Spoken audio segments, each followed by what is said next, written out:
August 15 నుంచి అన్నా క్యాంటీన్లు ప్రారంభిస్తున్నట్లు మంత్రి నారాయణ స్పష్టం చేశారు. పేదల కడుపు నింపే అన్నా క్యాంటీన్లను గత ప్రభుత్వం సచివాలయాలు, బ్లీచింగ్ నిల్వ కేంద్రాలుగా మార్చిందని మండిపడ్డారు. రేట్లు పెంచకుండా గతంలో మాదిరిగానే ₹5కి అల్పాహారం, భోజనం అందించనున్నట్లు తెలిపారు. ఈరోజు మన రాష్ట్రంలో అన్నా క్యాంటీన్స్ ఆగస్టు 15న స్టార్ట్ చేస్తున్నాం.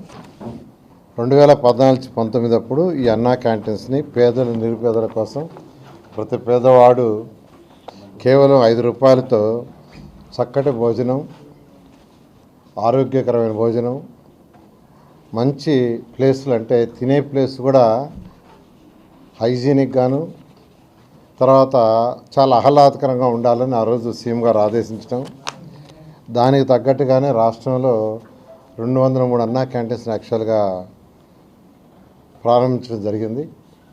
వాటిల్లో అంటే 203లో 183 యాక్చువల్గా వర్కింగ్కి వచ్చినాయి. దాదాపు ప్రతిరోజు 2,25,000 మంది భోంచేస్తున్నారు.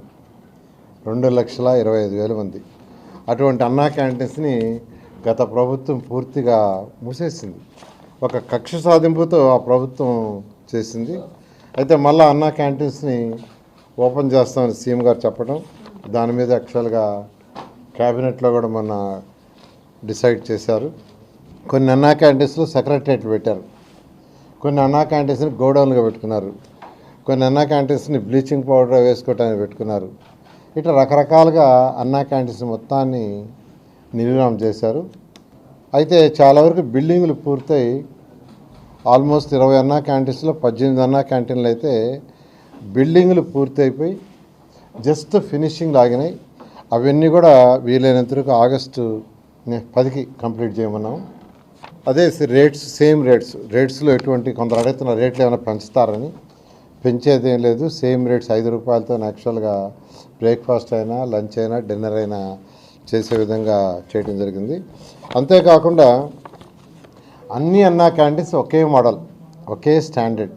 అధికారులకు కూడా ఇప్పుడు యాక్చువల్గా వీడియో కాన్ఫరెన్స్ జరిగింది. రాష్ట్రంలో ఉన్న 123 మున్సిపాలిటీస్కి కమిషన్స్తో ఈరోజు కాన్ఫరెన్స్ జరిగింది.